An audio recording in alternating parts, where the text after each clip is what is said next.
হ্যাঁ, আপনি ঠিকই শুনেছেন। বিহারে একটি নিউক্লিয়ার প্ল্যান্ট বসানো হতে চলেছে, যেখানে ইউরেনিয়াম ব্যবহার করে বিদ্যুৎ উৎপাদন করা হয়। অনেকেই খবর শুনে বিশ্বাসই করতে পারছেন না, এ কিভাবে সম্ভব। দেখুন, ভারত সরকার একটি নিউক্লিয়ার এনার্জি মিশন শুরু করেছে, যা সত্যিই একটি চমৎকার উদ্যোগের দিকে নজর দিচ্ছে।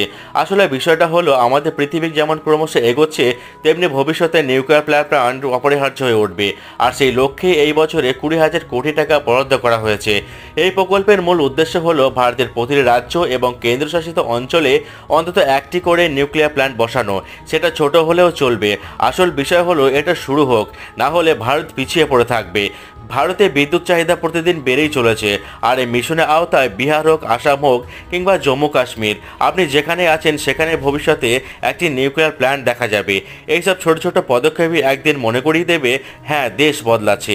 ভিডিওটি ইনফরমেটিভ লাগলে লাইক, সাবস্ক্রাইব করতে ভুলবেন না।